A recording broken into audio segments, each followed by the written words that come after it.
मुदित मन से कहो राम राम राम। प्रेम मुदित मन से कहो राम राम राम।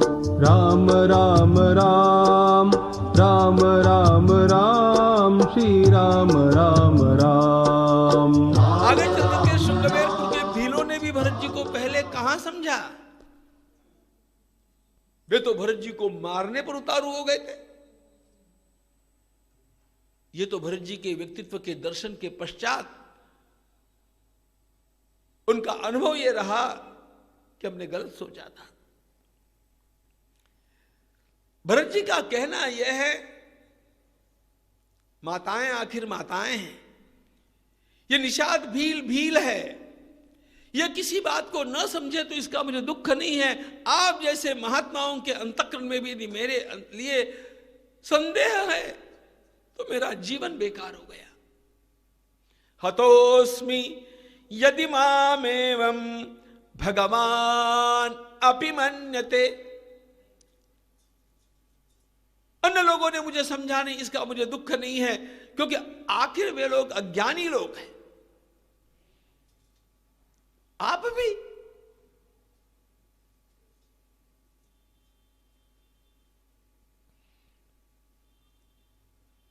मेरे भैया के लिए मेरे अंतःकरण में जो भावनाएं हैं वो मैं कैसे निकाल करके दिखाऊं।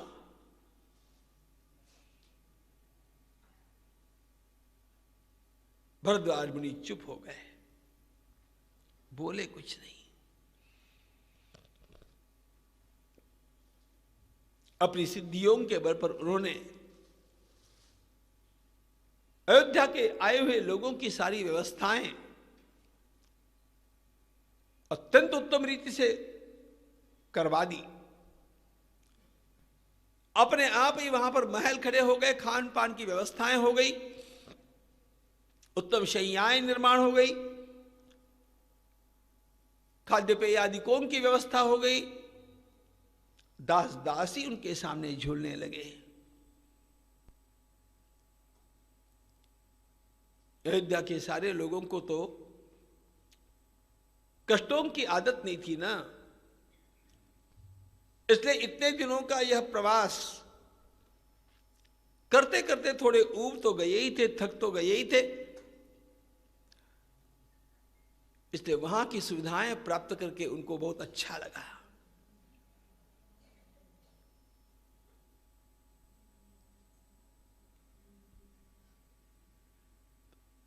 इतने दिनों में सुख की नींद सब आज सो रहे थे। भरत जी के लिए भी उत्तम व्यवस्था निर्माण की गई है। मध्यरात्रि के समय भरद्वाज महर्षि चुपचाप निकले, देखना चाहते हैं भरत कहां है। स्वाभाविक तो यही होता कि उन निर्मित महलों में कहीं न कहीं एक महल में भरत जी भी विश्राम कर रहे हो। भरद्वाज महर्षि को श्री भरत कहां मिले? जो वृक्ष उन्होंने भरत जी को दिखाया था, जहां भगवान श्री राम और भगवती जानकी ने रात्रि में विश्राम किया था,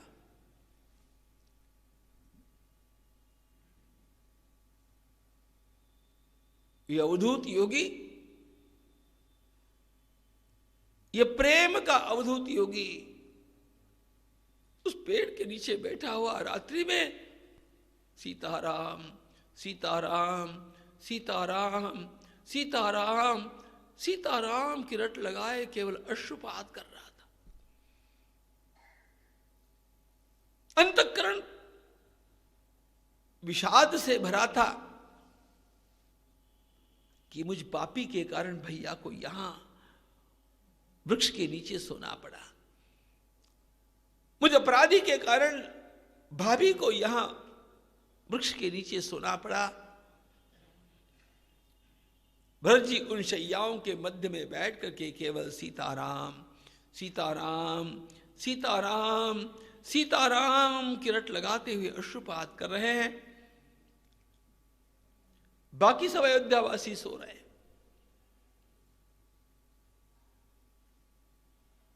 भरद्वाज महर्षि ने यह दृश्य देखा, कुछ नहीं बोले, चुपचाप चले गए। किसी व्यक्ति को व्यासपीठ के ऊपर देख करके उसकी परीक्षा नहीं होती। किसी व्यक्ति को लोगों के सामने बहस करते हुए देख करके उसकी परीक्षा नहीं होती। उसको दिन में देखना चाहिए, रात्रि में देखना चाहिए, लोकांत में देखना चाहिए, एकांत में देखना चाहिए। तब जाकर के पता चलता है कि किन किन भावनाओं से उसका अंतःकरण भरा हुआ है। भरद्वाज महर्षि ने भरत जी को इस अवस्था में देखा, लौट करके चले आए, कुछ नहीं बोले, चुपचाप लौट गए प्रणाम करके दूर से। दूसरे दिन भरत जी विदा होने वाले हैं। भरद्वाज आश्रम से चलकर के वे चित्रकूट आने वाले हैं। विदा होते समय श्री भरत ने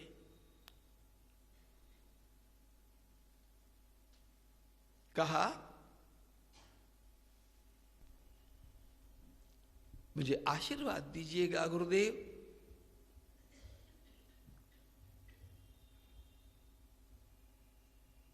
मेरी मनोकामना पूरी हो जाए।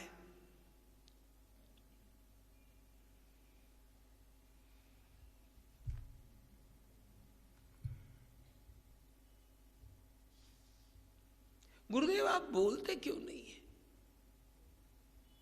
भरत जी पूछ रहे हैं बार बार और भरद्वाज चुपचाप बैठे।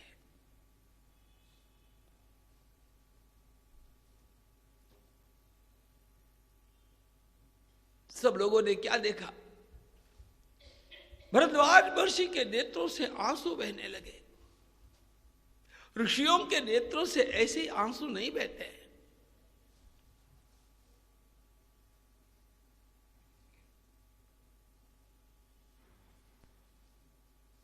भरद्वाज महर्षि ने कहा, भरत भरत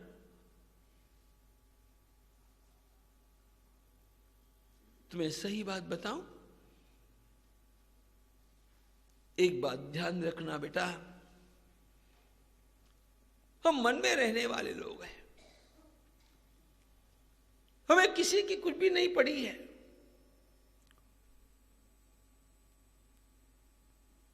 झूठ बोलने का अभ्यास हमारी वाणी को है नहीं, कोई स्वार्थ हमारे अंतःकरण में है नहीं, किसका मन रखने के लिए हम कभी कुछ बोलते नहीं। मैं जो बोल रहा हूं उसे सुनो बेटा।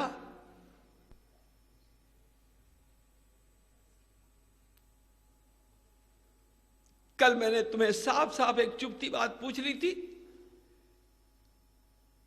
मुझे उसकी ग्लानि हो रही।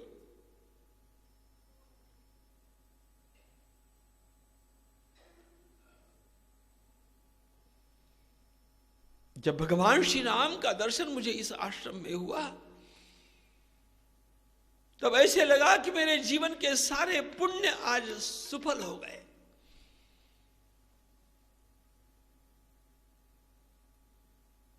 सारे साधनों का फल मुझे श्री राम और भगवती जानकी के दर्शन के रूप में प्राप्त हो गया। आज मेरी भावना ये हो रही है कि सारे पुण्यों का फल मुझे ये मिला कि सीताराम प्रभु के दर्शन प्राप्त हुए, और सीताराम प्रभु के दर्शन का जो पुण्य मुझे मिला उसका फल मुझे आज मिला कि तुम जैसे संत के दर्शन प्राप्त हुए।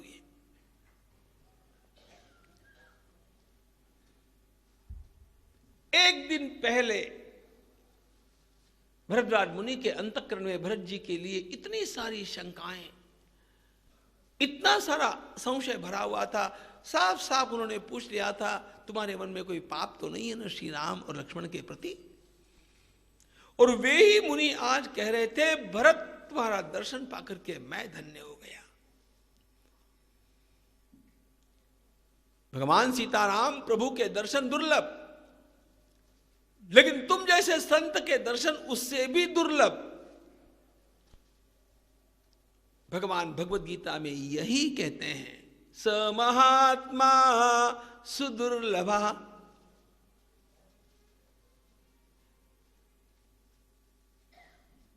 भरद्वाज मुनि ने कहा, केवल मेरा भाग्य नहीं है ये, तीर्थराज प्रयाग का भाग्य है कि आप यहां पर आए।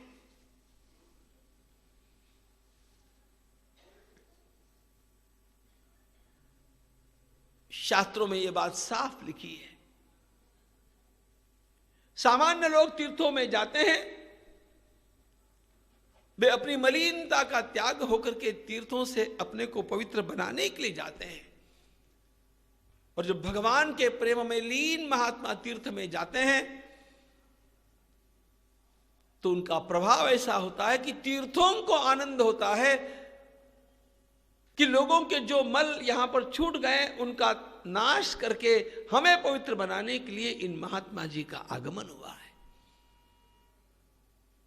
तीर्थी कुर्वन्ति तीर्थानि स्वांतस्थेन गदाभृता।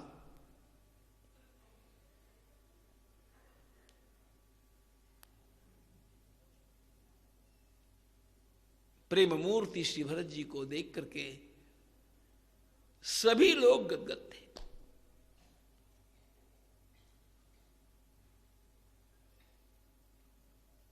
श्री भरत आगे चल पड़े।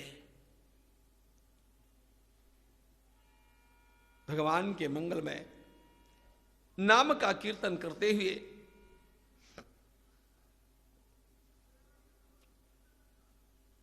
सैन्य के सहित भरत जी का आगमन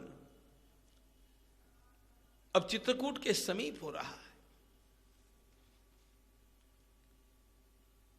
एक बात तो स्पष्ट है, भरत जी के साथ अत्यंत महती सेना है।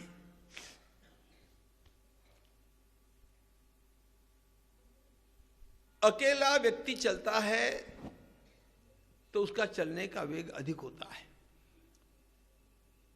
जब इतने बड़े समूह के साथ चलना है तो अपने आप उनका वेग कम हो जाता है। सबको साथ लेकर के आगे बढ़ना है। लेकिन अब भरत जी को सबको साथ लेकर के चलने के लिए मन ही नहीं बन रहा है। उनके अंतःकरण में इतनी तीव्र लालसा श्री राम से मिलने की लगी है कि अब सब पीछे छूट गए, केवल 3 आगे बढ़े।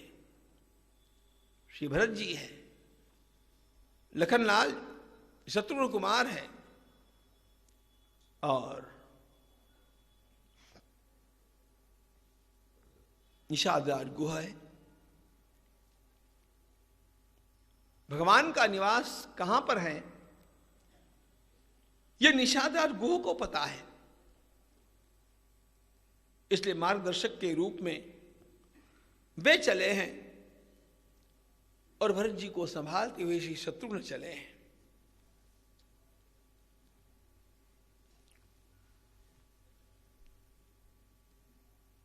जैसे ही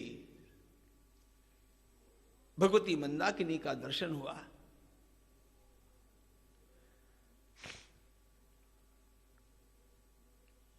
भरत जी ने तीर्थ का सम्मान करते हुए प्रणाम किया, स्नान किया।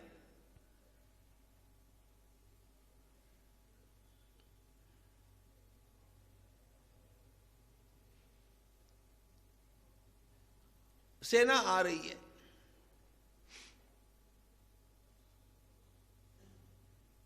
अब इधर क्या हुआ?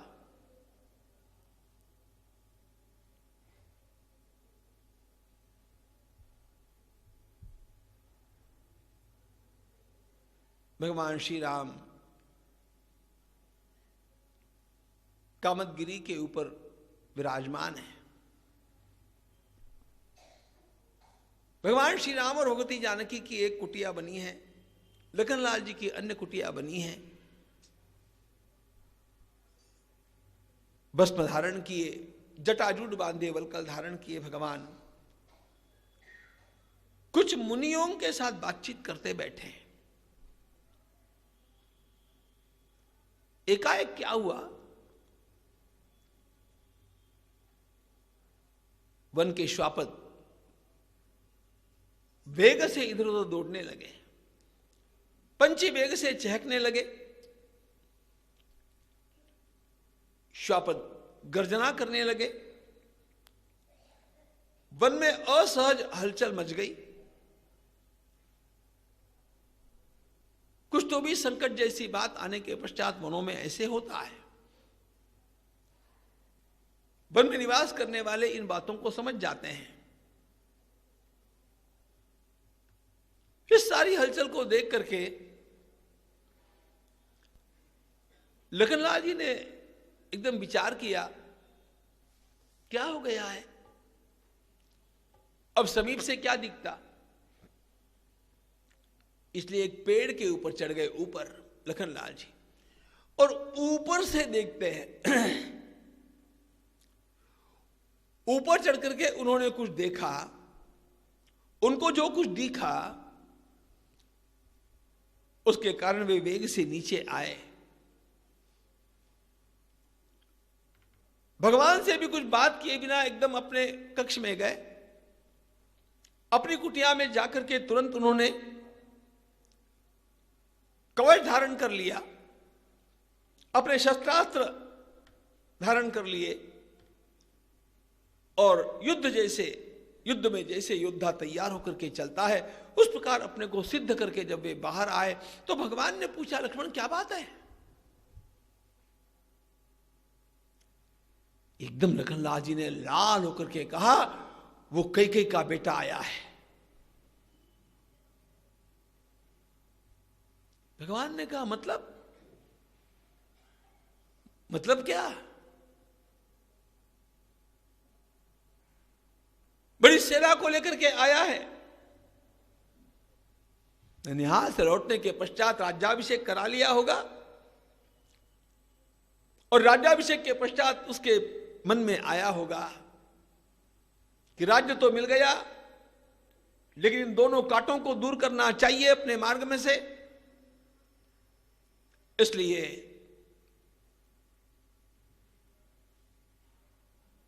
हम दोनों को नष्ट करने के लिए सेना लेकर के आया हुआ दिखता है। लेकिन भैया ध्यान रखना, चल करके आना भरत के हाथ में था। तुम देखोगे मैं उसे यहीं पर खत्म करने वाला हूं। भगवान बोले, चुप बैठो, क्या बात करते हो।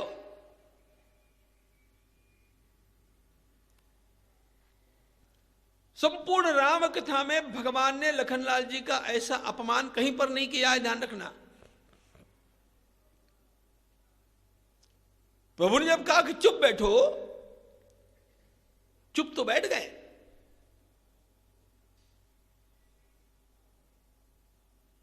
लेकिन लाल तो थे। वाणी से ना बोलने पर भी मनुष्य की एक बॉडी लैंग्वेज होती है। उससे ध्यान में आ रहा था कि इनके भीतर कितना गुस्सा भरा हुआ है।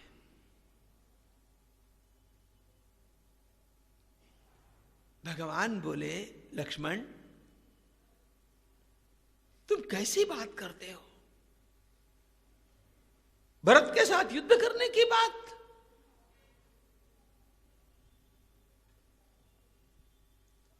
लखनलाल जी ने कहा, जब कोई मारने के लिए आता हो तो फिर उसके साथ क्या करना चाहिए।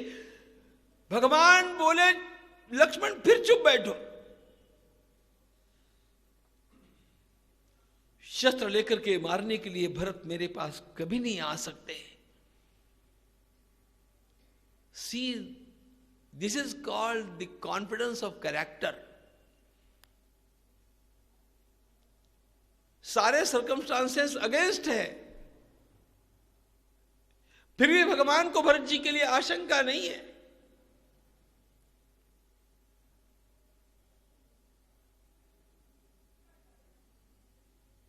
भगवान बोले,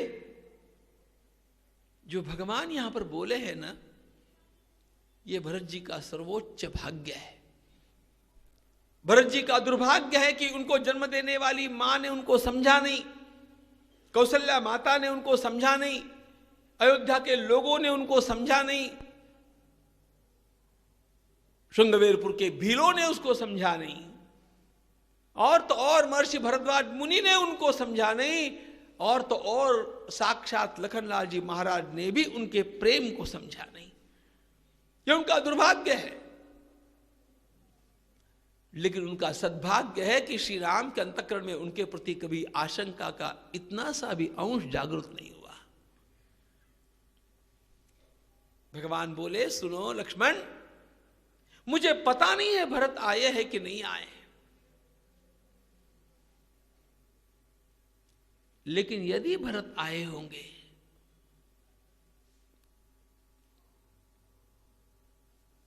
मेरे पास वो केवल रोता रोता आ सकता है। तुम देखोगे लक्ष्मण, उसके नेत्रों से आंसू बहते होंगे। उसका अंतःकरण केवल मेरे प्रेम से लबालब भरा हुआ है। स्नेहेनाक्रांत हृदयः शोकेनाकुलितेन्द्रियः द्रष्टुमभ्यागतो ह्येष भरतो नान्यथा गतः। अम्बाञ्च कैकेयीमृष्य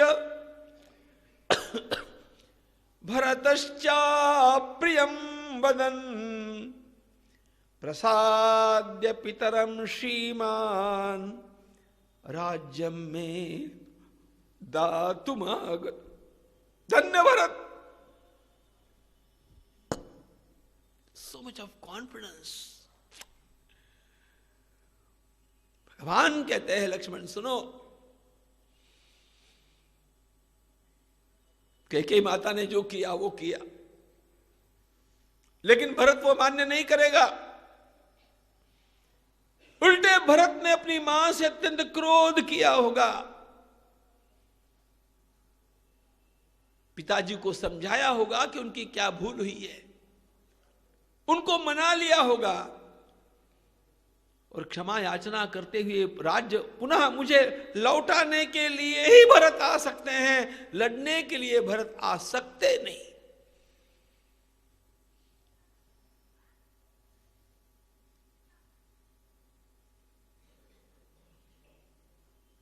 तुमने काहे को खड्ग हाथ में लिया?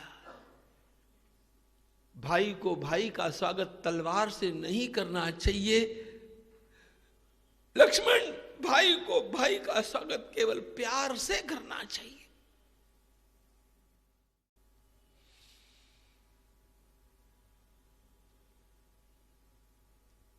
प्रभु के इतने वाक्यों को सुनने के पश्चात भी लखनलाल जी ने कहा, मैंने अयोध्या की सेना देखी, अयोध्या का ध्वज देखा। प्रेम से मिलने के लिए आना हो तो सेना लेकर के आने की क्या आवश्यकता थी भैया? उसके मन में राज्य की ही लालसा होनी चाहिए। ऐसा लखनलाल जी बोले और भगवान उबल पड़े। भगवान ने कहा, लक्ष्मण तुम चुप रहो, भरत के लिए ये मत बोलो।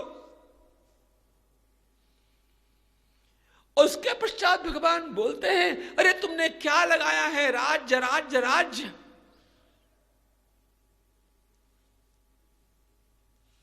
तुम्हें राज्य से इतना प्रेम है, आने दो भरत को। मैं उससे कहता हूं, नहीं ते निष्ठुरम वाच्यो भरतो ना प्रियम वचः। तुम भरत के लिए कठोर शब्दों का प्रयोग मत करो लक्ष्मण। यदि राज्यस्य हेतोस्त्वाम इमाम वाचम प्रभाषसे वक्ष्यामि भरतं दृष्ट्वा राज्यमस्मै प्रदीयताम्। राज्य के लिए यदि तुम्हारी वाणी इतनी कठोर होती होगी तो आने दो भरत को। मैं उससे कहता हूं कि अरे लक्ष्मण को राज्य अत्यंत प्रिय है, भरत लक्ष्मण को राज्य दे दो, और मेरा विश्वास है एक क्षण में वो राज्य तुम्हें दे देगा। लेकिन तुम भैया के लिए ऐसी बात मत करो। This is Ram.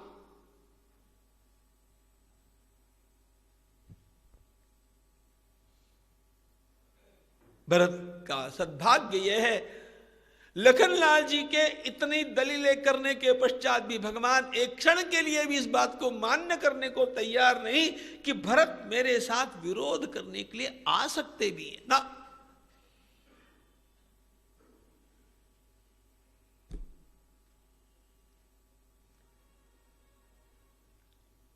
अब यहां पर सोचने की बात एक और है।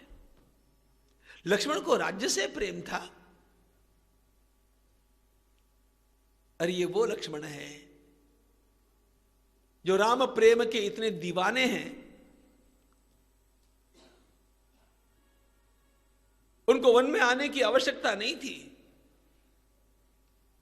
उनके लिए वनवास नहीं मांगा था कैकेयी माता ने। न राज्य का विचार किया, न पिता का विचार किया, न माताओं का विचार किया। भगवान श्री राम की सेवा करने के लिए निकलते समय पता नहीं पत्नी से भी मिले कि नहीं मिले। दिन रात खट करके भगवान श्री राम की सेवा लक्ष्मण ने की। और भगवान ये कहते हैं कि राज्यमस्मै प्रदीयता,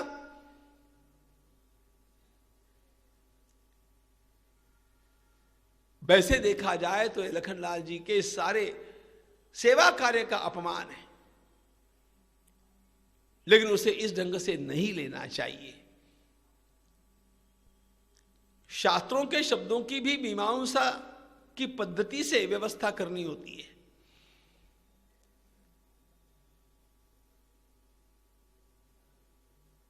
यहां लखनलाल जी की निंदा से तात्पर्य नहीं है, भरत के बारे में भगवान का विश्वास कितना है इतना ही देखना।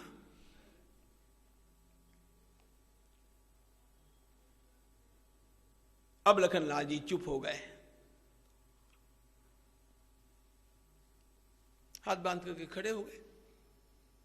बगू, हम भी हो जाते कभी कभी, जब हम आर्गुमेंट नहीं कर सकते हैं और कुछ भी नहीं कर सकते हैं तो चुप होकर के देख, ठीक बगुया, देखा ना कई हुए। इस भूमिका में खड़े हो गए। उधर श्री भरत कामतगिरी पर आरोहण कर रहे हैं। मार्ग ध्यान में आवे इसलिए अलग अलग प्रकार के चीर कपड़े स्थान स्थान पर लटकाए हुए थे, संकेत के लिए। निषादार गुह आगे थे, भरत जी उनके पीछे थे, शत्रुघ्न पीछे संभालते हुए चले थे। चढ़ते हुए एक ऐसा स्थान आया जहां स्थिति ऐसी थी कि भरत जी ने भगवान को देखा, लेकिन भगवान ने भी भरत जी को नहीं देखा है। भरत जी ने श्री भगवान को जैसे ही उस अवस्था में देखा,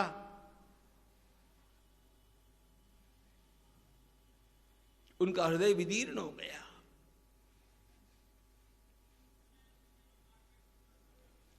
वास्तव में जिसके मस्तक के ऊपर राजमुकुट शोभायमान होना चाहिए था, उसके मस्तक पर जटाजूट है। जिसके श्री अंग के ऊपर उत्तम उत्तम अंगराग लगने चाहिए थे, उसका देह भस्म से मंडित है। उत्तमोत्तम दुकूल जिसको धारण करने चाहिए थे, उसने वल्कल धारण किए हुए है। उत्तम सिंहासन के ऊपर जिसको बैठना चाहिए था, वो एक शिलाखंड के ऊपर मुगछाला बिछा करके बैठे। मंत्रियों से घिर करके राज्य के विकास की योजनाएं जिसको बनानी चाहिए थी, वो छोटे मोटे ऋषि मुनियों से घिर करके बैठे हुए हैं। ये सारा भरत जी ने देखा। भ्रातु पर्णकुटीं श्रीमान उटजंच ददर्शः दिग्जीवितं न शंसस्य मम लोक विगर्हितम्।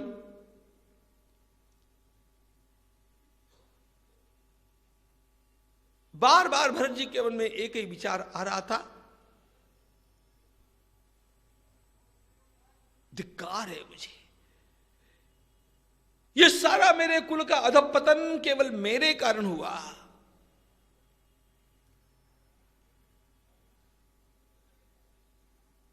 भरत जी वैसे भी शोकमग्न थे, अब तो और विवल हो गए। आत्मग्लानि में भरे हुए श्री भरत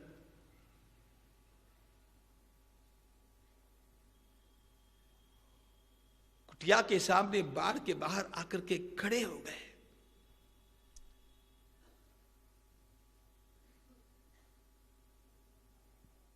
तब भगवान का ध्यान गया। भैया कह करके श्री भरत भगवान तक नहीं आए। जहां से भगवान को देखा वहीं पर भैया कह करके भरत जी गिर गए, साष्टांग दंडवत करते।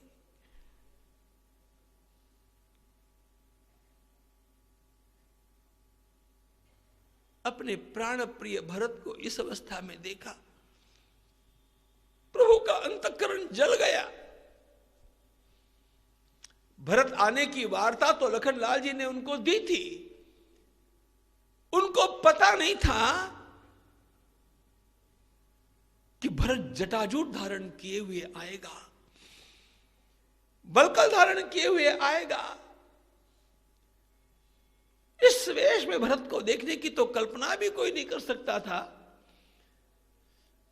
जिस समय भरत जी ने सामने से भैया कह करके एकदम पुकारा, भगवान चौंक करके देखते हैं और उठ करके दौड़ करके जाते हैं। वेग से श्री भगवान दौड़े। कहीं पर भी राम कथा में यह वर्णन नहीं है कि भगवान के हाथ से धनुष नीचे गिर गया हो, तरकस नीचे गिर गया हो। केवल यहीं पर यह वर्णन है कि जब अपने अत्यंत प्रिय भ्राता से मिलने के लिए श्री भगवान व्याकुल होकर के दौड़े, कहूं निशंग कहूं बाण, पता नहीं चला प्रभु को धनुष कहां गिर गया, तूणीर तरकस कहां गिर गया। दौड़ करके श्री भगवान पहुंचे, भरत को उठाया। वो तो पहले से नीचे गिर चुके थे। भरत को उठा करके श्री भगवान ने अत्यंत विह्वलता के साथ अपने प्रगाढ़ आलिंगन में भर लिया। भरत राम भगवान की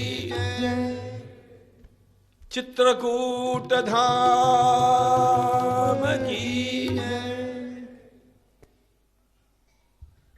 यावद प्राप्य रामस्य पपात भरतो रुदन दुःखाभितप्तो भरतो राजपुत्रो महाबलः तावुभौ च समालंग्य रामोप्यश्रूण्यवर्तयत्। श्री राम और श्री भरत और श्री राम दोनों श्यामल है, दोनों के मस्तक पर जटाजूट है, दोनों एक दूसरे के आलिंगन में आबद्ध है, दोनों के नेत्रों से झरझर अश्रुधारा बह रही है।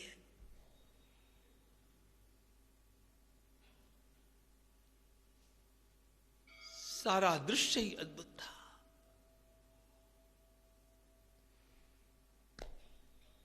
इस दृश्य का सर्वाधिक परिणाम लखनलाल जी पर हुआ। उनका अंतःकरण ग्लानि से भर गया।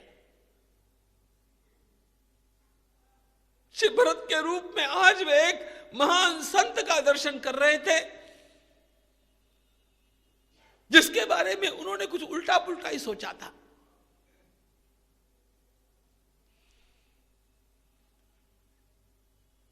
लक्ष्मण के नेत्रों से आंसू बहने लगे।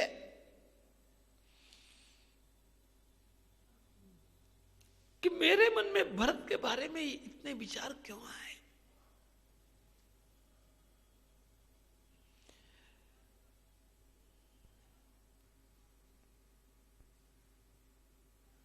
जैसे भगवान श्री राम और श्री भरत अपने आलिंगन से विलग हुए, लखनलाल जी दौड़ करके श्री भरत जी के चरणों में गिर पड़े, पश्चाताप दग्ध अंतःकरण से।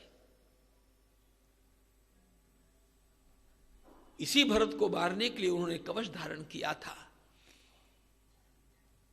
खड्ग हाथ में लिया था, और आज उसी के चरणों में गिरे हुए हैं।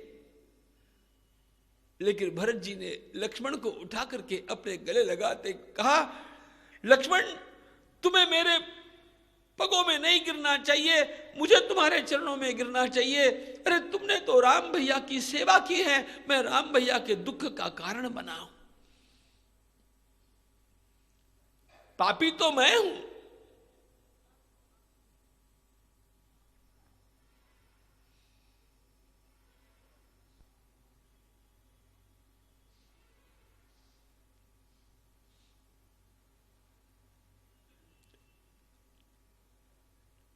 आगे बढ़कर के श्री भरत भगवती जानकी के प्रणाम करते। भगवती जानकी को उस अवस्था में देख करके श्री भरत जी फूट फूट करके रोए। उनके अंतःकरण में एक जलन निरंतर है कि ये सब कुछ मेरे कारण हुआ।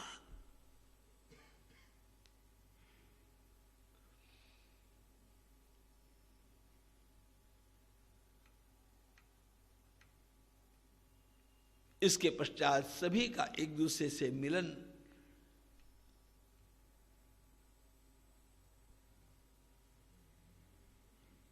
हो रहा है। इतने में भरत जी ने भगवान श्री राम को सावधान किया, यह कहते हुए कि भैया गुरुदेव भी पीछे से आ रहे हैं। यह भरत जी ने क्यों कहा? ये इसलिए कहा कि भैया से गलती नहीं होनी चाहिए कि गुरुदेव यहां तक आकर के पहुंच जाए और तब भी वे वहां से हिले नहीं। अरे गुरुओं को तो अगवानी करके स्वयं आगे जाकर के लाना होता है। भरत जी की विशेषता यह है, वे अपने कर्तव्य का पालन तो करते ही करते हैं, लेकिन दूसरों के भी कर्तव्य का पालन उनके द्वारा होना चाहिए। इसलिए अपनी ओर से जितना हो सके उतना सहयोग और मार्गदर्शन करते रहते।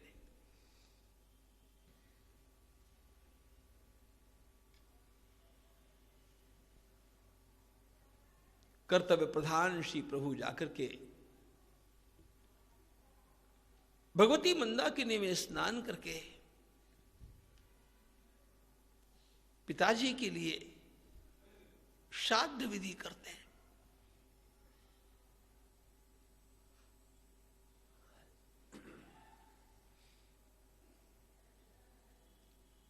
अंतःकरण के दुख का पार नहीं, कर्तव्यों का निर्वाह किए बिना अन्य गति नहीं।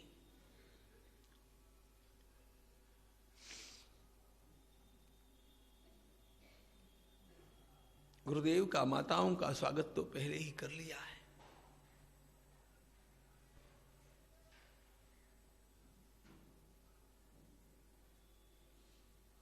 सब लोग आपस में मिल रहे हैं।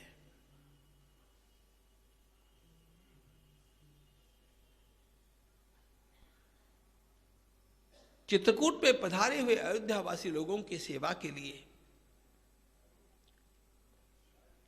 यहां के भील, गोंड, संथाल आदि जो वनवासी लोग हैं वे लोग काम कर रहे हैं। इन लोगों को भगवान श्री राम इतने प्रिय लगे,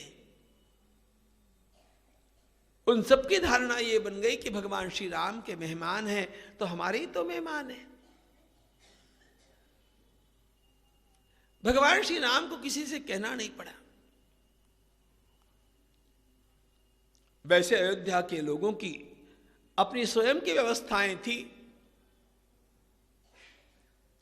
लेकिन यहां का वनवासी समाज अयोध्यावासी लोगों की सेवा में तत्परता से खड़ा है।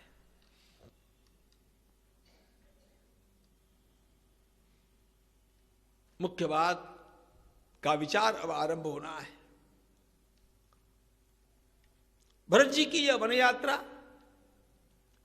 केवल भगवान श्री राम के दर्शन के लिए नहीं है। भरत जी निश्चय करके आए कि मुझे प्रभु को यहां से लौटा करके साथ ले चलना है। उसके लिए जो करना आवश्यक होगा वह करने की मनोभूमिका बना करके ही वे चले हैं। यह वार्ता इसी चित्रकूट धाम में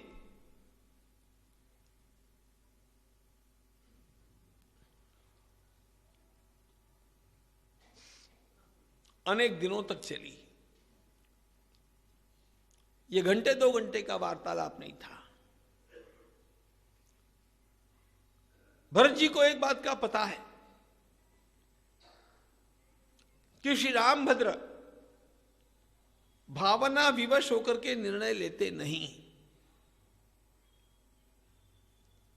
निर्णय तो वे विवेक से ही लेते हैं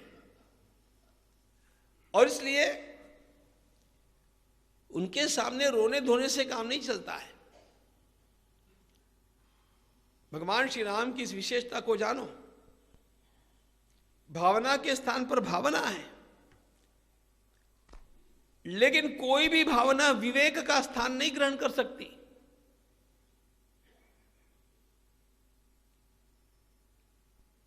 भगवान की इस मानसिकता का भरत जी को पता है और इसलिए भरत जी ने भी मंत्रिमंडल के साथ बैठ करके, महर्षि वशिष्ठ मुनि के साथ बैठ करके पूरी अपनी तैयारी की है। He knows that Sri Ram must be convinced. मैं भगवान श्री राम को कन्विंस नहीं करूंगा तो श्री राम कभी लौटने वाले नहीं है। मनुष्य को विवेक प्रधान ही होना चाहिए और इसलिए ये चर्चाएं अनेक दिनों तक चली। इस चर्चा की विशेषता यह है, वन अगेंस्ट ऑल। एक और श्री भरत है, शत्रुघ्न है, मंत्रिमंडल है, वशिष्ठ मुनि है, तीनों माताएं हैं, अयोध्या के गणमान्य लोग हैं और दूसरी ओर भगवान श्री राम अकेले हैं। लेकिन विचित्रता इस बात की है, धर्मशास्त्र के अनुसार, परंपरा के अनुसार, नीति नियमों के अनुसार सब लोग चाहते यह है कि भगवान श्री राम के गले इस बात को उतारना पड़ेगा कि जो हो गया हो गया, हो गया उतना बस हो गया। अयोध्या में चल करके आपको सिंहासन पर बैठना चाहिए।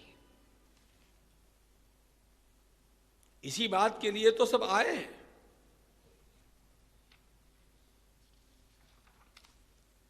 सस्वस्थो भवमाशोको यात्वा च वसतां पुरीं तथा पित्रा नियुक्तोऽसि वशिना वदतां वर। शांतिता मामिका माता दत्तम राज्यम इदम मम तद्भवा तद्ददामि तवैवाहम भुंक्ष्व राज्यम अकंटकम।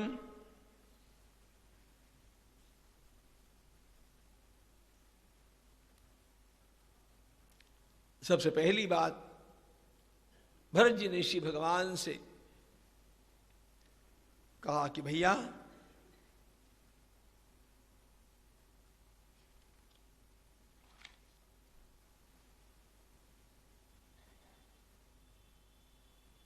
अत्यंत मोह के क्षणों में कैकेयी माता ने पिताजी के सामने जो प्रस्ताव रखे,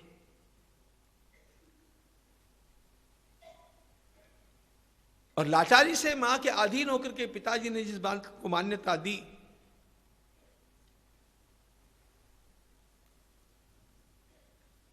भरत जी आगे कुछ बोलने ही वाले हैं, भगवान श्री राम ने बीच में टोक दिया, भरत माता पिता की आलोचना करना ये पुत्रों का धर्म नहीं होता है।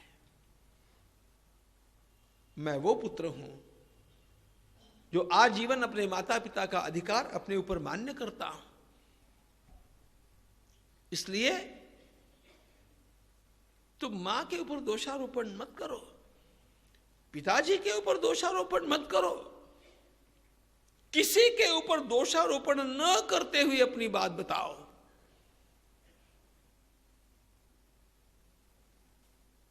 इसने गलत काम किया, उसने गलत, तुम्हें यह कहने की आवश्यकता नहीं है,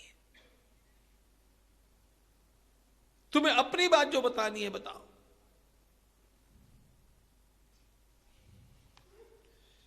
यह भरत जी को पहला झटका था। संभल करके भरत जी ने कहा, हमारी पवित्र परंपरा के अनुसार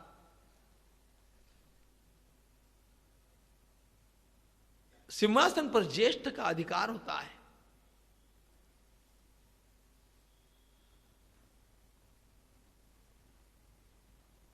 उस अधिकार का निर्वाह आपके द्वारा किया जाना चाहिए। परंपरा का यह संकेत आपका कर्तव्य है।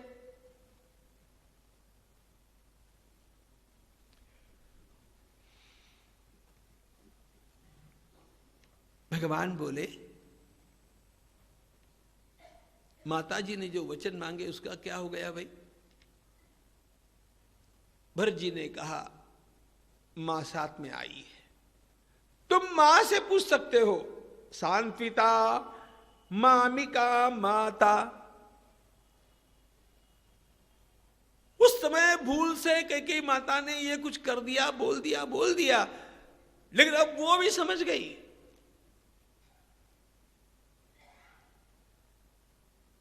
तुम उससे पूछो ना।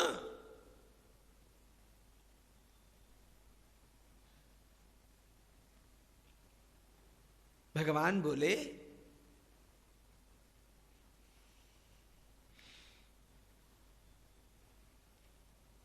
भरत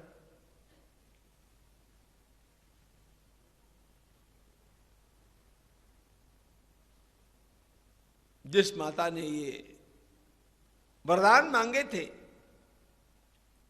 वो माता जी तो यहां पर पधारी है,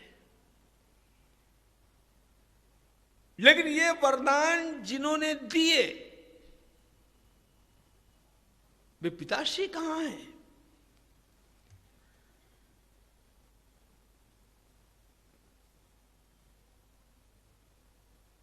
स्वस्थ अवस्था में पिताजी ने मेरी शपथ लेकर के मां को वरदान प्रदान किए,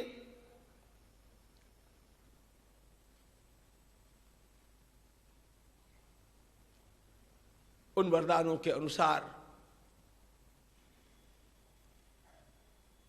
तुम्हारा कर्तव्य यह था कि सिंहासन पर बैठ जाते। मुझे तुमसे यह पूछना है कि तुमने पिताजी की आज्ञा का भंग क्यों किया? तथा पित्रा नियुक्तोसी, पिताजी की मान्यता के अनुसार अब सिंहासन पर तुम्हें बैठना चाहिए था। अयोध्या को छोड़ा, सिंहासन को छोड़ा और तुम यहां पर चले आए, किस लिए?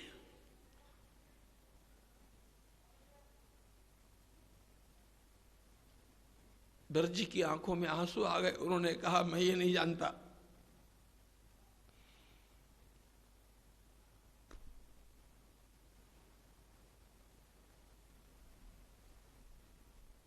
मेरे लिए आप मेरे पिता हैं।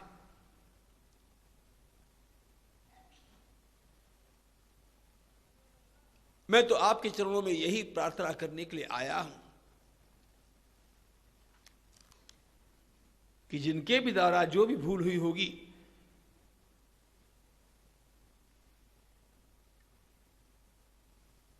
उन सारी भूलों को भुला करके अब वापिस लौट चलो।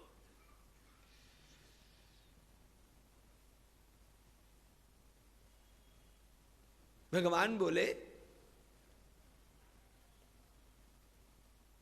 तातन्न परिगर्हे हम दैवतम चेति संसदि को हि धर्मार्थयोर्हीनम ईदृशम कर्म किल विषम स्त्रिय प्रिय चिकीर्षुस्सन कुर्यात् धर्मज्ञ धर्मवित् धर्मबंधे न बद्धोस्मि।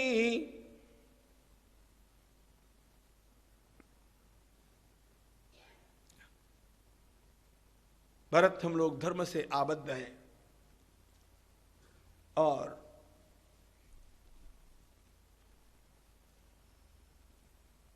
धर्म से आबद्ध होने के कारण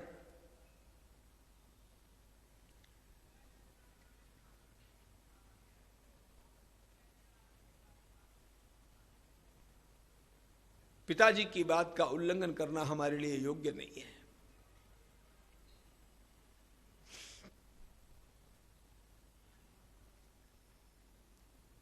इसके बीच में एक घटना घटी।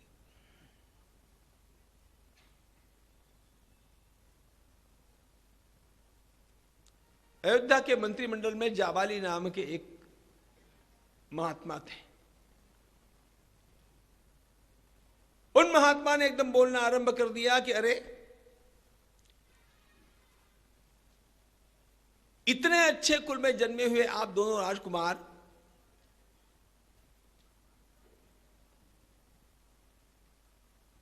हमारी तो समझ में नहीं आता है कि आप दोनों वस्त्र रमाए हुए, वल्कलों को धारण किए हुए, जटाजूट बांधे हुए, किस बात की चर्चा कर रहे हैं आप? काहे का धर्म, काहे का परलोक? जो हो गया सो हो गया।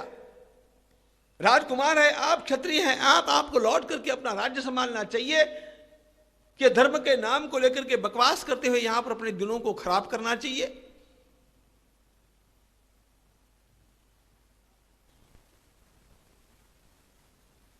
और भगवान ने महर्षि वशिष्ठ की ओर देख करके कहा,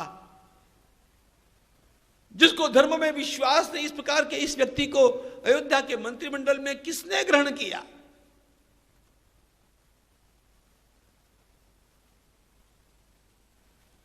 जिसको धर्म मान्य नहीं, वो हमें कैसे मान्य हो सकता है? महर्षि वशिष्ठ मुनि ने हंस करके कहा, श्री राम, ऐसा नहीं है कि जाबाली को धर्म मान्य नहीं है, लेकिन किसी प्रकार आप दोनों को लौटने के लिए बाध्य करने के लिए जाबाली महर्षि ने इन शब्दों का प्रयोग किया।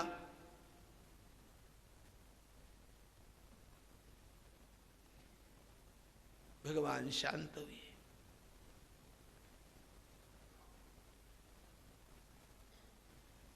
श्री भरत ने कहा, यदि धर्म के अनुसार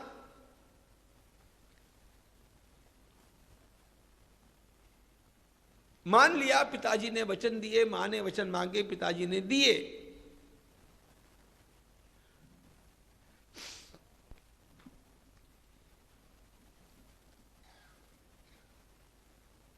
तो 14 वर्ष का वनवास किसी को तो भुगतना चाहिए।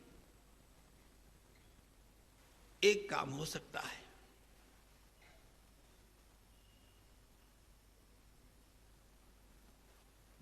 जिससे सारी बात सुलझ जाएगी। आपके प्रतिनिधि के रूप में मैं स्वयं 14 वर्षों तक वन में निवास करता हूं। धर्मशास्त्र में इस प्रकार की व्यवस्था है। एक का व्रत दूसरा पूर्ण कर सकता है।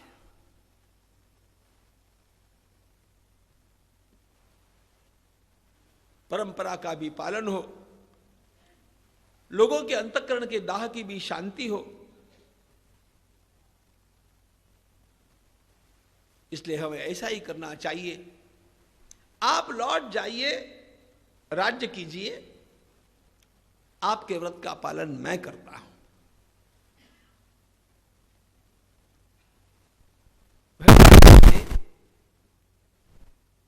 ये तुम्हारी बात सही है,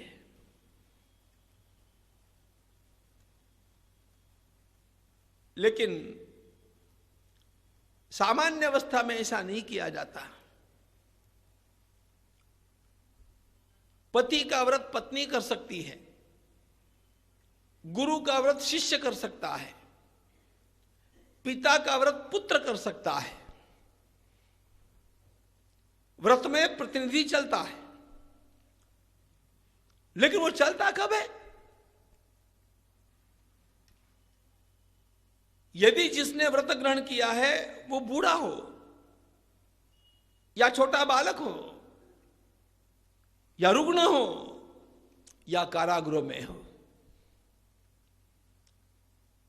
पति कारागृह में है, अब वो वहां पर व्रत नहीं कर सकता, पत्नी घर में उसका व्रत कर सकती है। पिताजी अत्यंत वृद्ध हो गए, अब वो व्रत नहीं कर सकते, उनका व्रत पुत्र कर सकता है। धर्मशास्त्र में यह व्यवस्था है। लेकिन भरत, इस बात को सोचो कि यह वृद्धों के लिए है, रुग्णों के लिए है, पराधीन कारागृहादिकों में जो चले गए उनके लिए है। मैं न बूढ़ा हूं, न मैं बीमार हूं, न मैं कारागृह में हूं। ऐसी अवस्था में मेरा व्रत तुम्हारे द्वारा किया जाए, यह धर्मशास्त्र को मान्य नहीं है। यह चर्चा धर्मशास्त्र को लेकर के चली है, राज्य शास्त्र को लेकर के चली है, समाज शास्त्र को लेकर के चली है। यह शास्त्रीय चर्चा है, रोने धोने की बात नहीं है। भावना विवश होकर के भगवान को लौटाया नहीं जा सकता है, सबको पता है। और भगवान तो सबकी युक्तियों का खंडन करते चले हैं।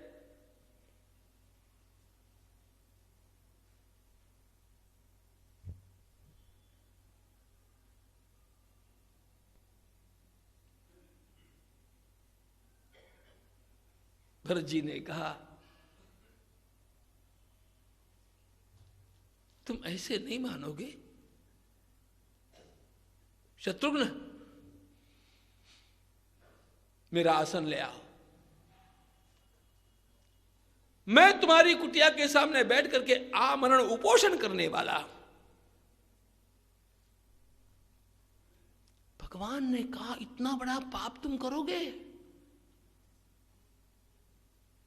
देखो भगवान की बुद्धि। भगवान ने कहा, किसी के द्वार पर बैठ करके धरना देकर के न्याय मांगना, यह क्षत्रिय होने के नाते तुम्हारा अधिकार नहीं है। इस प्रकार धरना देकर के उपवास करके न्याय मांगने का अधिकार एक सन्यासी को होता है, एक स्त्री को होता है। वह इस प्रकार से अपने न्याय को मांग सकती है। तुम ना सन्यासी हो, ना पराधीन स्त्री हो। देखो भगवान की बुद्धि। भगवान ने कहा, किसी के द्वार पर बैठ करके धरना देकर के न्याय मांगना, यह क्षत्रिय होने के नाते तुम्हारा अधिकार नहीं है। इस प्रकार धरना देकर के उपवास करके न्याय मांगने का अधिकार एक सन्यासी को होता है, एक स्त्री को होता है। वह इस प्रकार से अपने न्याय को मांग सकती है। तुम ना सन्यासी हो, ना पराधीन स्त्री हो। जिसको धर्म में विश्वास नहीं, इस प्रकार के इस व्यक्ति को अयोध्या के मंत्रिमंडल में किसने ग्रहण किया?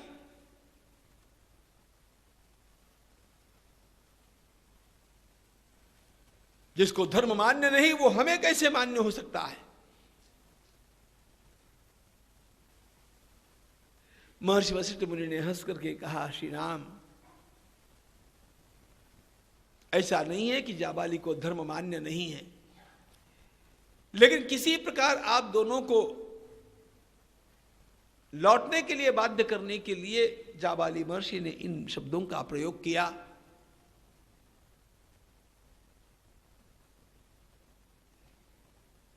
भगवान शांत हुए।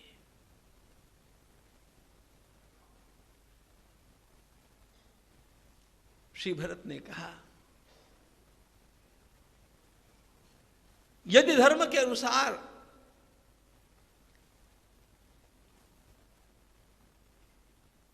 मान लिया पिताजी ने वचन दिए, मां ने वचन मांगे, पिताजी ने दिए,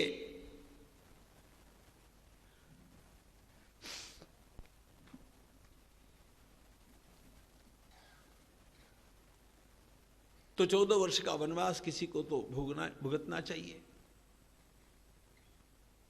एक काम हो सकता है,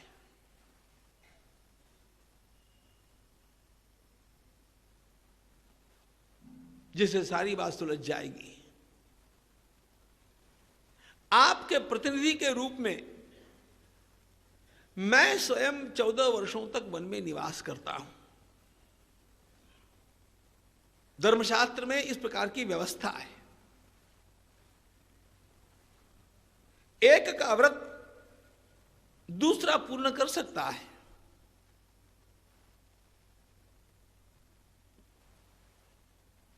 परंपरा का भी पालन हो, लोगों के अंतःकरण के दाह की भी शांति हो,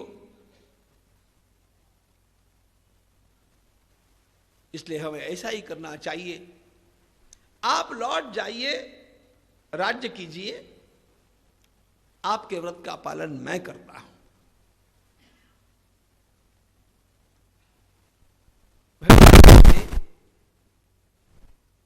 ये तुम्हारी बात सही है,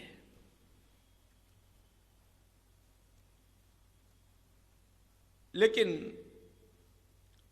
सामान्य अवस्था में ऐसा नहीं किया जाता।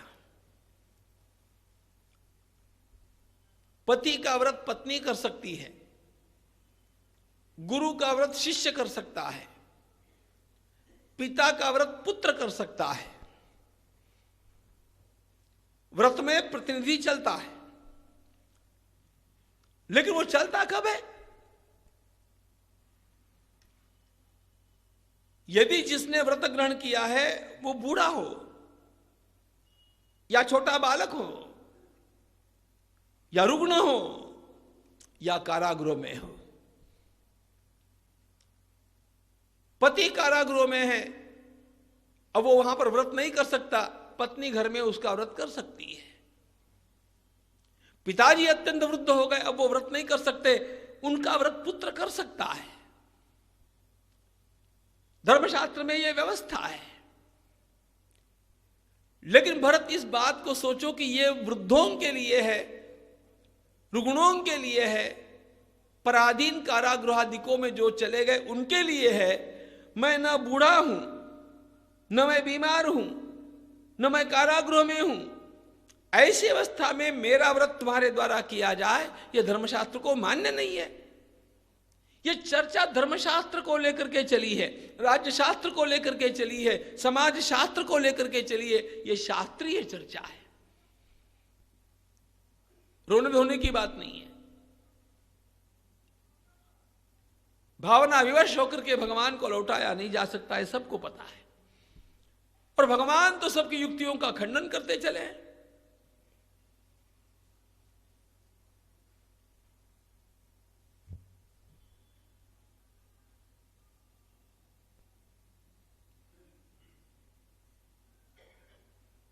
भरत जी ने कहा, तुम ऐसे नहीं मानोगे शत्रुघ्न, मेरा आसन ले आओ। मैं तुम्हारी कुटिया के सामने बैठ करके आमरण उपोषण करने वाला हूं। भगवान ने कहा, इतना बड़ा पाप तुम करोगे? देखो भगवान की बुद्धि। भगवान ने कहा, किसी के द्वार पर बैठ करके धरना देकर के न्याय मांगना यह क्षत्रिय होने के नाते तुम्हारा अधिकार नहीं है। इस प्रकार धरना देकर के उपवास करके न्याय मांगने का अधिकार एक सन्यासी को होता है, एक स्त्री को होता है। वह इस प्रकार से अपने न्याय को मांग सकती है। तुम ना सन्यासी हो, ना पराधीन स्त्री हो।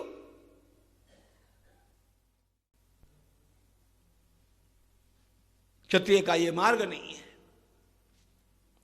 और यदि तुम इस प्रकार करोगे तो तुम्हें पाप इस बात को लेकर के भी लगेगा कि अरे, जिसके द्वार पर बैठ करके उपवास करके धरना दे करके न्याय मांगना होता है, उसकी कोई भूल होनी चाहिए। मेरी भूल क्या है?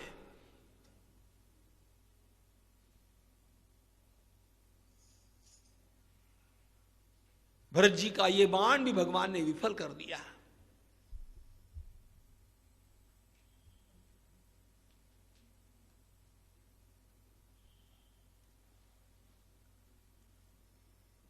भरत जी रोने लग गए।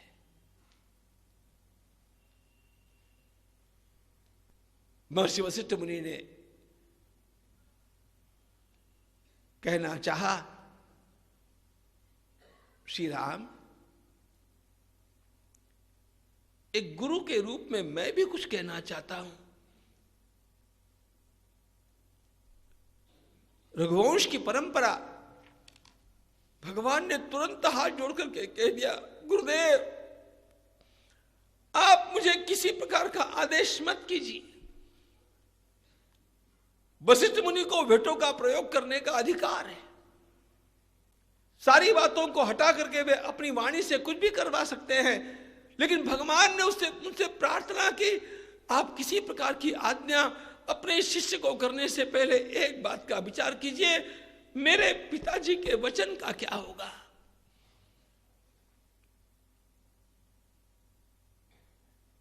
मैं सत्य बात आपको बतलाना चाहता हूं गुरुदेव।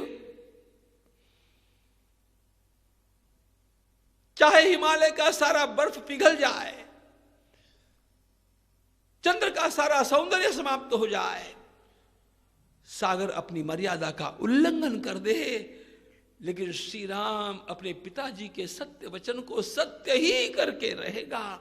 लक्ष्मी चंद्राद अपेयाद वा हिमवान वा हिमं त्यजेत अतीयात सागरो वेला न प्रतिज्ञामहं पितु।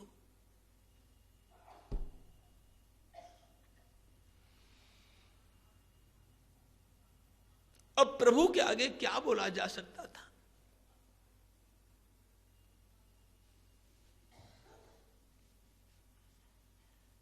भरत जी भगवान के चरणों में गिर करके बहुत रोए। भैया,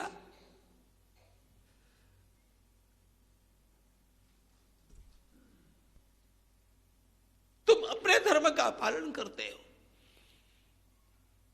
मेरे धर्म का नाश हो रहा है। भगवान बोले, भरत, तुम एक सत्य बात बतलाता हूं, इसमें तुम्हारे धर्म का नाश नहीं है। सच्ची बात कहूं, इस सिंहासन के ऊपर मेरा अधिकार था ही नहीं।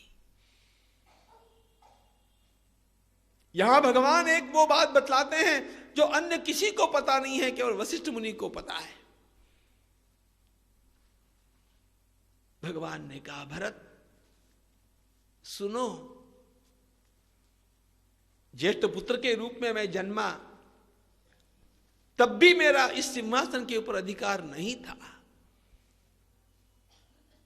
क्योंकि जिस समय पिताजी ने कैकेयी माता से विवाह करना चाहा था। उस समय तुम्हारे नाना अश्वपति ने उनसे एक वरदान मांगा था।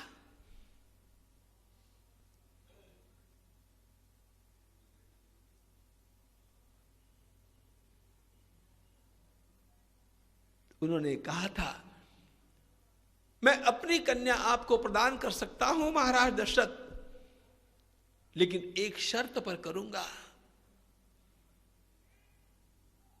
इसका जो पुत्र होगा वही आपका उत्तराधिकारी होगा और वही सिंहासन पर बैठेगा। और उस समय पिताजी ने यह वचन तुम्हारे नाना जी को दे दिया था।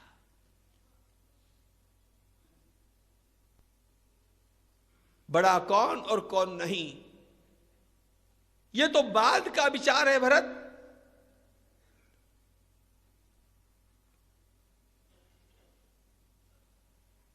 कैकेयी माता का पुत्र सिंहासन पर बैठेगा, यह बात तो पिताश्री ने तुम्हारे नाना जी को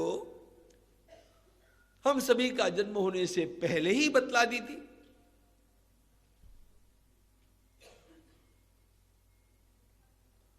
वाल्मीकि रामायण पढ़े बिना इन बातों की संगति नहीं लगती है, ध्यान रखना। और यह बात भगवान ने भरत जी को बताई है।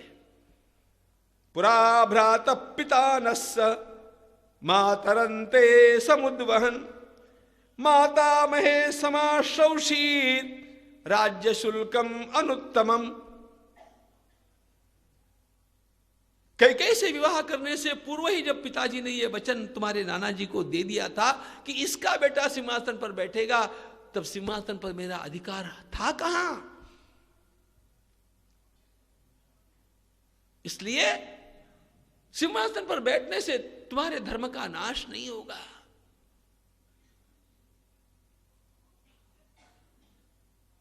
भरत बहुत रोए, भैया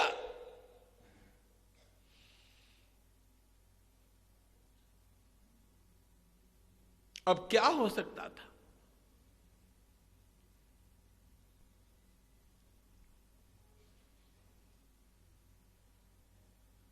अत्यंत व्याकुल होकर के श्री भरत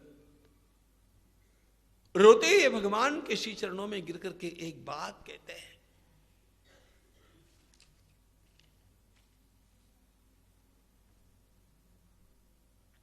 हमारी सारी युक्तियां समाप्त हो गई,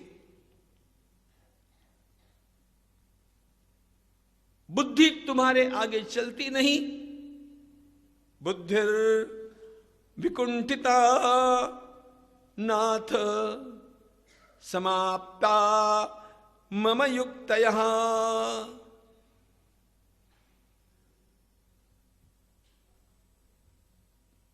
मैं तुम्हारी शरण में हूं।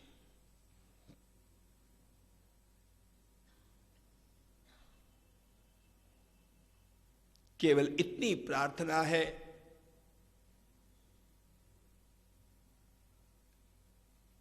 आप मेरी मां हैं, आप मेरे पिता हैं, आप मेरे सर्वस्व हैं, और इसलिए मेरे धर्म की रक्षा करना भी आपका कर्तव्य है।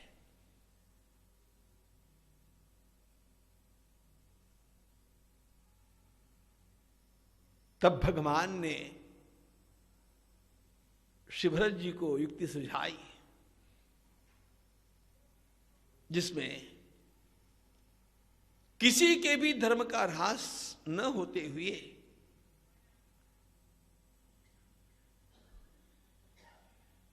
ये सारा मामला सुलझ जाए। भरत जी के प्रेम के अधीन होकर के श्री भगवान बोले, मैं तुम्हें एक बात बतलाता हूं,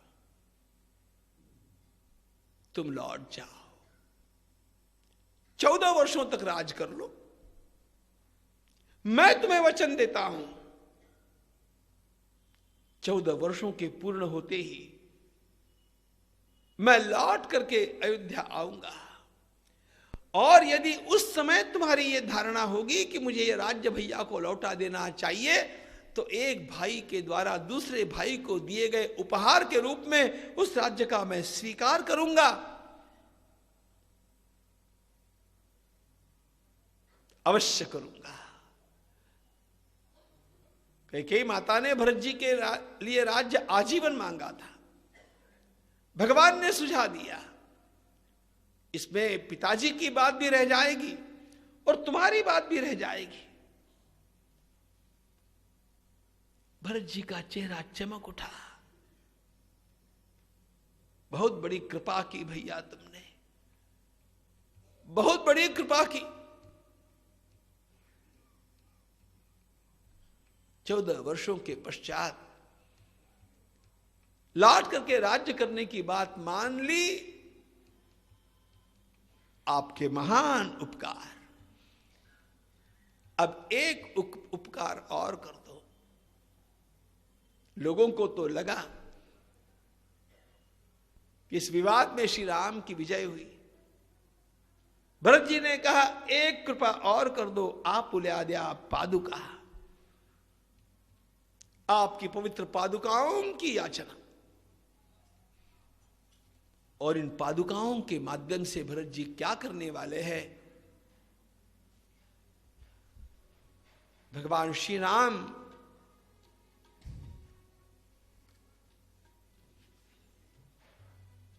दोनों के भी धर्म का किस प्रकार संतुलन कर देते हैं, लेकिन फिर भरत जी उनके ऊपर भी अपनी भक्ति के कारण, अपनी भक्ति के बल पर और क्या कर दिखाते हैं। प्रेम मूर्ति श्री भरत की उस बात का अवलोकन। वर्णानां अपसंहानां प्रसानां छंदसामपि मंगलानां च कर्तारो वन्दे वाणी विनायको नमामि सद्गुरुं शान्तं सच्चिदानंद विग्रहं पूर्णब्रह्म प्रानन्दं ईशमानन्दिवल्लभं योऽन्तः प्रविश्य मम वाचमिमां सुप्तां सञ्जीवयत्यखिलशक्तिधरस्वधाम्ना अन्यांशहस्तचरणश्रवणत्वगादीन् प्राणान् नमो भगवते पुरुषाय तुभ्यं। ज्ञानेन योगेन च कर्मणा च भक्त्या च सर्वस्व समर्पणेन आराधिताभ्यां श्रुतिमार्गदक्षैर् नमो श्री गुरुपादुकाभ्यां। सुरासुरासीतपादपङ्कजा करे ग्रहादत्तमन्यपुस्तका विदेश्च पत्नी कमलासन प्रिया सरस्वती नृत्तो वाचि मे सदा। अतुलितबलधामं स्वर्णशैलाभदेहं दनुजवनकुशालं ज्ञानिनाम् अग्रगण्यं सकलगुणनिधानं वानराणामधीशं द्रौपदीप्रियभक्तं वादजातं नमामि। नीलाम्बुजश्यामलकोमलाङ्गं सीतासमानोपितवामभागं पाणौ महासायकचारुचापं नमामि रामं रघुवंशनाथम्। उद्भवस्थितिसंहारकारिणीं क्लेशहारिणीं सर्वश्रेयस्करीं सीतां नतोऽहं रामवल्लभाम्। कूजन्तं राम रामेति मधुरं मधुराक्षरम् आरुह्य कविताशाखां वन्दे वाल्मीकिकोकिलम्। आपदामपहर्तारं दातारं सर्वसम्पदां लोकाभिरामं श्रीरामं भूयो भूयो नमाम्यहम्। माधुर्यसकल्लोलां शिवशक्तिरूपिणीं अमृतानुवाक्काय वन्दे ज्ञानेशनन्दिनीं। यस्य वेदमयी वाणी यस्य देवमयी तनुः यस्य ब्रह्ममयी दृष्टिः सर्वोत्पादमास्तु।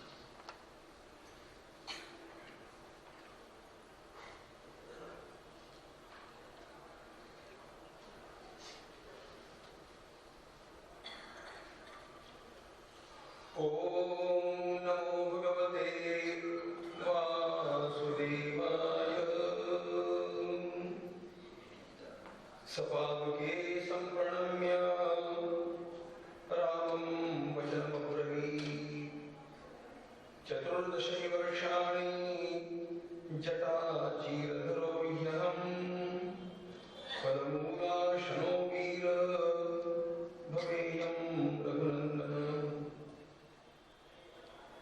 चतुर्दशी सम्पूर्णे वर्षे हनिरघोत्तम न द्रक्ष्यामि ऋत्वान्तु प्रवेक्ष्यामि हुताशनम्।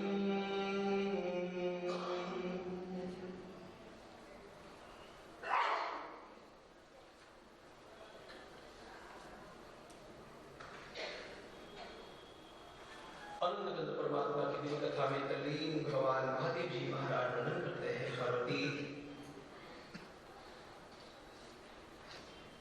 चित्रकूट के अति पवित्र स्थान में दोनों भाइयों का कलह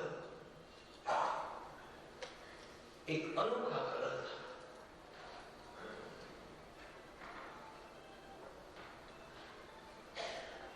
भाई भाइयों को लड़ते हुए तो सारा संसार रोज ही देखता है, वो लड़ाई अलग होती है। संपत्ति मेरी है, मैं ही इसका स्वामी नहीं, यह कहते हुए भाई भाई संसार में लड़ते हैं। चित्रकूट के इस मंगल धाम में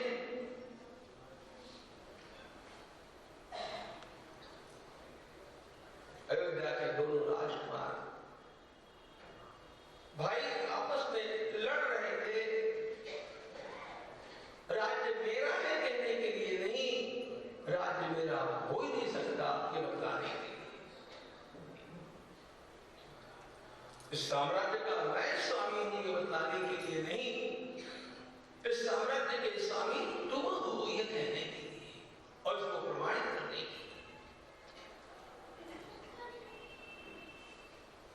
आखिर मर्यादा पुरुषोत्तम और भगवान रामचंद्र के सामने सबको परास्त होना पड़ा। लक्ष्मीश्चन्द्रालपेयाद्वा हिमवान्वाहिमन्त्यजे तीयात् सागरो वेला न प्रतिज्ञामहंपितु। यह प्रभु का वाक्य चित्त को उद्वेलित करने वाला है। चंद्रमा की सारी शोभा समाप्त हो जाए, सागर की मर्यादा का उल्लंघन निर्देश, हिमालय का बर्फ सारा पिघल जाए, मैं मेरे पिताजी के शब्दों को सत्य करके दूं।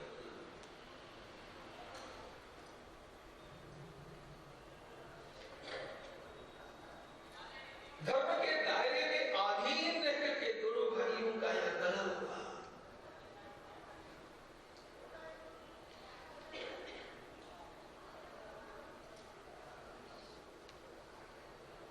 आखिर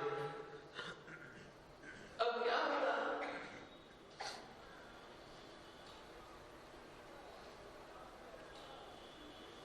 इतनी सारी दलीलें करने के पश्चात हतबल होकर के श्रीधर जब भगवान के चरणों में गिरकर अत्यंत अश्रुपात करते हुए कहते हैं कि भैया आपने अपने धर्म का तो पालन किया, मेरे धर्म का सत्यानाश हो रहा है। आप मेरे माता पिता है, मुझसे भी दूर न हो, इस प्रकार का कोई मार्ग दिखाइए। तब प्रभु ने कहा, अवश्य यह भी मेरा कर्तव्य है, अब तुम लौट जाओ, 14 वर्षों के लिए राज्य करो। 14वां वर्ष पूर्ण होते ही मैं लौट आऊंगा और उस समय यदि तुम्हें लगा और तुमने मुझे राज्य उपहार के रूप में प्रदान किया तो मैं तुम्हें वचन देता हूं, मैं सिंहासन पर बैठूंगा।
सबसे उन्होंने कह दिया था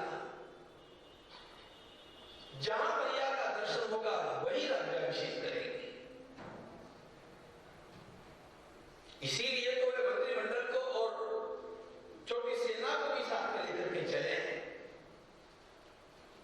आप लोग से वनवासी बना करके भेजा, मैं भैया को राज्याभिषेक करके राजा बना करके अयोध्या के महान गजराज जी को विराजमान करके अयोध्या जी में पधारूंगा। ये कह करके चले गए शिवरथ। राज्याभिषेक की सामग्री के अंतर्गत स्वर्ण पादुकाओं को भी लाए थे। पादुकाएं सामने रख करके हाथ जोड़ करके व्रत जी ने कहा अधिरोहार्य पादाभ्याम पादुके हेमभूषिते एते सर्वलोकस्य योगक्षेमं विधास्यतः।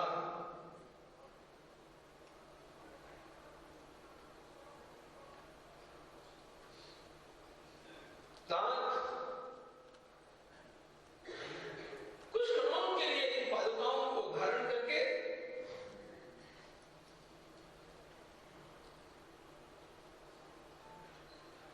अपने पावित्र से इनको धन्य कीजिए। प्रेम मुदित मनस कहो राम राम राम। प्रेम मुदित मन से कहो राम राम राम। राम राम राम राम राम राम श्री राम राम राम।